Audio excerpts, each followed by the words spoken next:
So India in complete control of this first test against South Africa at Visakhapatnam. Their innings that was set up by Rohit Sharma and Mayank Agarwal on day one, eventually folding at 502 for 7 after the openers put on a partnership of 317. A maiden test ton for Mayank Agarwal, a double ton for Mayank Agarwal. Not much from the middle order, eventually a 500 plus score and as many as 20 overs to bat for South Africa, which also sees 3 wickets. So India well and truly in control. Ajit Agarkar has seen many such test matches where India bat first, put lots of runs, and then their spinners make it hard for the opposition. And we'll start with the Indian batting and then come to South Africa in the last session of play.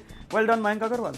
Yeah, incredible. I think he's earned his spot coming into this in this Test team. Played a couple of really good innings in Australia in a series-winning sort of cause in Melbourne, and then the last Test, and has carried on from there. Had an okay-ish Test series, couple of Tests in West Indies. Yeah.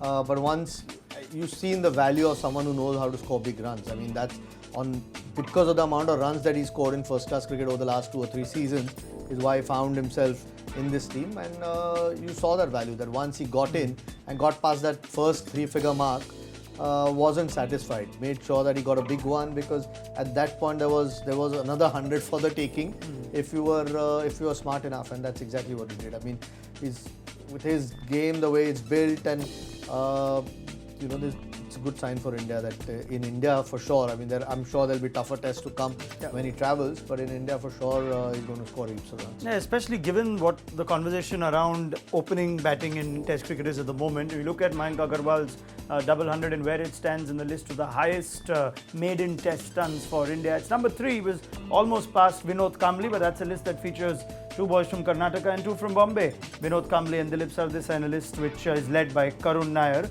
And that's number 3 that Mayank Agarwal is on. But given what's happening, it's a remarkable sort of story for Mayank Agarwal. Within a span of 5 tests, he could now, you could say, is India's number 1 choice test opener. I think he is. I mean, he was certainly picked ahead of any of the rest of them for this series, and obviously Rohit joined him as the other opener. But it's the way he's approached his short test career. I mean, there's been some gritty knocks in Australia in particular.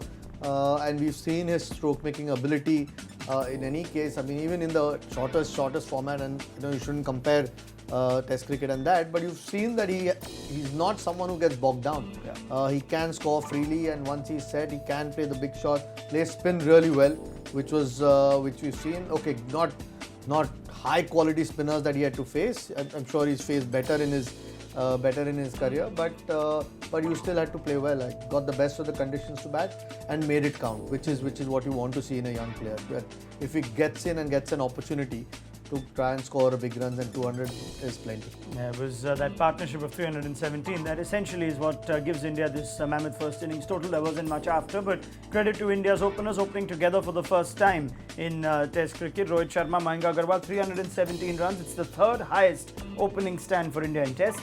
It's also the highest partnership for any wicket for India against South Africa in Test cricket, and the 2nd highest partnership by batsmen opening together for the first time in Test. They complement each other almost perfectly. 23 fours apiece, 6 sixes apiece, and I guess it bodes well for India. The 2 of them together managed to stitch this sort of partnership, given that now this gives them some security opening, at least in the immediate future for the home season. Yeah, and you could say the conditions were in their favour. Okay, not they'll face better attacks than that. But the first morning, the conditions were a bit tricky, especially against the new ball.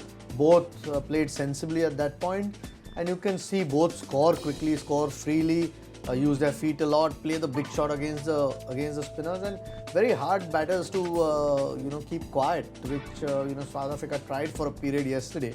But once you didn't get them out, these are the sort of guys that a captain would be really happy to have in the middle, because they'll score quickly, put pressure on the opposition, make the tests move quickly, and give your bowlers enough time to then try and get 20 wickets of the opposition. So, real positive start for India as far as these openers are concerned, but there are bigger tests to come. So, hopefully they can continue. Yeah. They've got some home tests ahead, and they can build on this. I think they can relax for the rest of the test with the way it ended, because it does look like it's going to be a massive task uphill for South Africa, losing 3 wickets in a span of 20 overs in the final session of play, all to spin, which wasn't surprising given how the end of the Indian innings was. But R. Ashwin, who makes a happy return to being part of the 11 in Test cricket.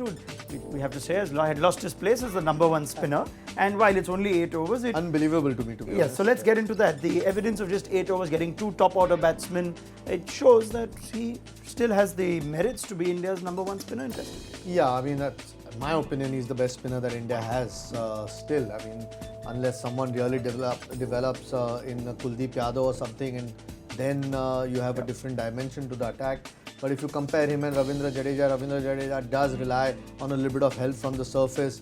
If he has to get a lot of wickets, Ashwin, again, in my opinion, has a lot more skill than a Ravindra Jadeja. Ravindra Jadeja relies on his accuracy. And you could see that today with the new ball in particular. Not the easiest time for any spinner to bowl, but as soon as Ashwin tossed it up, bowled it a little bit outside of traditional off-spinner's line, immediately got some purchase with his sort of high release, enough revs on the ball, and it's going to be a handful for not just his test but for the rest of the series. So I'm glad that he's played, and you can see the difference that batsmen have when they're facing him. Is this going to be a tough pitch now for South Africa, or is it not as bad? Doesn't still look that bad. There is a odd ball which is spinning, which is bound to happen. It's a second day pitch. There's been a lot of wear and tear. People running on the pitch. Batters or even the seamers running through it. So it'll only get harder. But that's the one thing you want to see from the South African batting. I know that out of those wickets, there's a night watchman which is out. So they've got that extra batsman still in the shed. A bit more fight because it's not an unplayable pitch yet, and India's playing with 4 bowlers. Yeah, Vihari can bowl a little bit. So if they can grind India a little bit tomorrow, because tomorrow's probably going to be the last day where it's going to be decent conditions to bat. Yeah. And from 4th day onward, it's only going to get worse. So it's still not bad. So we want to see a bit more fight from South Africa, and make things a little bit difficult for India. Otherwise, if some of the shots we saw towards that evening weren't great. I don't think the pitch is necessarily that bad yet. All right, well, that's no one better than Dean Elgar for a grind for South Africa. Faf du Plessis still to come. They have Quinton de Kock, they have Temba Bavuma at the crease. Let's hope that we get a fight from South Africa on day 3. Many thanks to Ajit Agarkar, whose thoughts we'll get after day 3, where let's hope that the game is slightly more evenly contested. As far as the story on day 2 goes, India well and truly in control.